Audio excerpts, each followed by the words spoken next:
আজকে আমরা বারাক ওবামার একটা অসাধারণ অনুপ্রেরণামূলক ভাষণ নিয়ে কথা বলবো, যা তিনি একদল ছাত্রছাত্রীর উদ্দেশ্যে দিয়েছিলেন।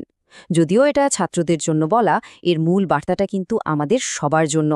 প্রতিকূলতার মুখে কিভাবে ঘুরে দাঁড়াতে হয় সেই কথাই রয়েছে এখানে।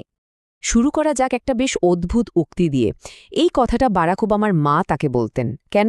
কারণ তিনি ওবামাকে ভোর 4:30টার সময় ঘুম থেকে তুলতেন অতিরিক্ত পড়াশোনার জন্য। আর ওবামা যখনই অভিযোগ করতেন তার মা ঠিক এই উত্তরটাই দিতেন। এখান থেকেই কিন্তু কঠোর পরিশ্রমের প্রথম পাঠ শুরু।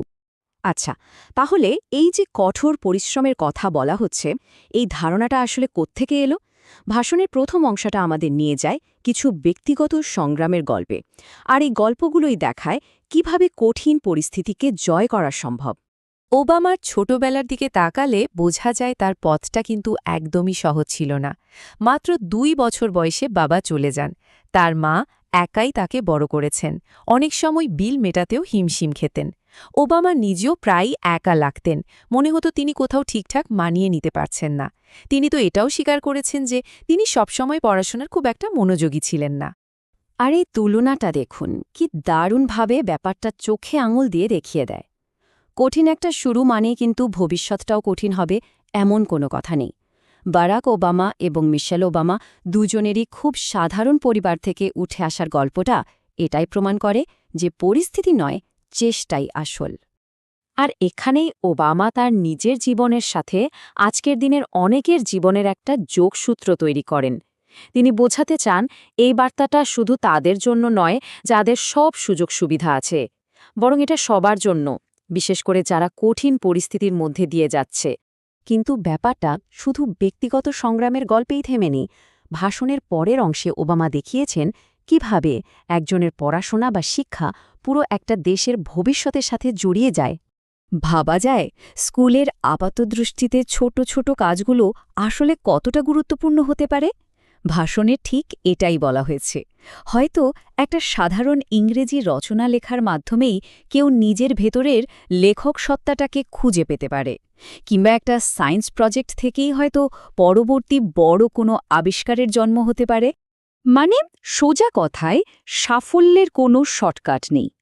এই কথাটা সরাসরি শিক্ষা আর পেশাগত সাফল্যের মধ্যে একটা সেতু তৈরি করে। একটা ভালো চাকরির জন্য পড়াশোনা, ট্রেনিং আর কঠোর পরিশ্রমের কোনো বিকল্প নেই। আর এখান থেকেই বিষয়টাকে একটা অনেক বড় ক্যানভাসে নিয়ে যাওয়া হয়। ব্যক্তিগত শিক্ষাটা শুধু নিজের ভবিষ্যতের জন্যই নয়, এটা সরাসরি একটা দেশের অগ্রগতির সাথে জড়িত। আজকের ছাত্রছাত্রীরা যা শিখছে সেটাই ঠিক করে দেবে যে একটা দেশ হিসেবে আমরা ভবিষ্যতের চ্যালেঞ্জগুলো কিভাবে মোকাবিলা করব। মানে, ব্যাপারটা এমন যে শিক্ষার এক একটা দিক দেশের এক একটা বড় সমস্যার সমাধানের চাবিকাঠি হতে পারে।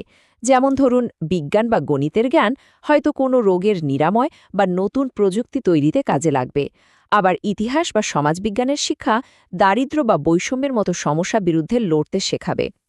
এবার আসা যাক ভাষণের একেবারে মূল জায়গায়, এমন একটা আইডিয়া যা আমাদের চিরাচরিত চিন্তাভাবনাকে একরকম নাড়িয়ে দেয়। ব্যর্থতা মানে সবকিছুর শেষ নয়, বরং এটাই সাফল্যের একটা জরুরি অংশ। আমরা তো প্রায়ই রাতারাতি সাফল্যের গল্প শুনি, তাই না? কিন্তু সত্যিটা হলো, সফল হওয়া আসলেই কঠিন একটা কাজ। আর এই ভাষণে সেই কঠিন সত্যিটাই তুলে ধরা হয়েছে যে প্রথম চেষ্টাতেই সব কাজে সফল হওয়া যায় না। ব্যর্থ হওয়াটাই বরং খুব স্বাভাবিক। এই দুটো উদাহরণ শুনলে অবাক হতে হয়। হ্যারি পটারের লেখক জে.কে. রাউলিংয়ের প্রথম বইটা 12 জন প্রকাশক ফিরিয়ে দিয়েছিল, আর বাস্কেটবলের কিংবদন্তি মাইকেল জর্ডানকে কিনা তার হাই স্কুলের টিম থেকেই বাদ দেওয়া হয়েছিল। এটা থেকেই বোঝা যায় যে বড় সাফল্যের পথে বাধা আসাটা খুবই সাধারণ একটা ব্যাপার।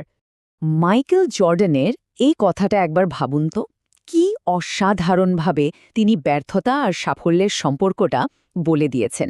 তিনি তার ব্যর্থতাগুলোকে পথের শেষ হিসেবে দেখেননি, বরং সাফল্যের সিঁড়ি হিসেবে দেখেছেন। শুধু তাই না, তার কথাটা যে কতটা সত্যি সেটা এই সংখ্যাটা দেখলেই বোঝা যায়। জর্ডান তার কেরিয়ারে শুধু শয়ে ম্যাচ হারেনি, হাজার হাজার শটও মিস করেছেন। তার ব্যর্থতার পরিমাণটা ছিল বিশাল, আর সেটাই তার সাফল্যকে আরও বড় করে তুলেছে। তাহলে প্রশ্নটা হলো, এই ব্যর্থতাকে কাজে লাগানো যায় কিভাবে? ভাষণে এর জন্য ৩টে ধাপের কথা বলা হয়েছে। প্রথমত, ব্যর্থতা থেকে শিখতে হবে। দ্বিতীয়ত, ব্যর্থতা থেকেই বুঝতে হবে যে পরের বার কী আলাদাভাবে করা উচিত। আর সবচেয়ে জরুরি হল, কোনো একটা ব্যর্থতাকে নিজের পরিচয় হয়ে উঠতে দেওয়া যাবে না। তো ব্যর্থতা থেকে শিখে যখন কেউ সামনে এগোবে, তখন আসে সবচেয়ে জরুরি প্রশ্নটা, নিজের ভবিষ্যৎ নিজে করার দায়িত্ব। ভাষণের শেষ পর্বটা ছিল ঠিক এই বিষয়ে একটা শক্তিশালী আহ্বান। এই কথাটা কিন্তু খুব পরিষ্কার এবং সরাসরি।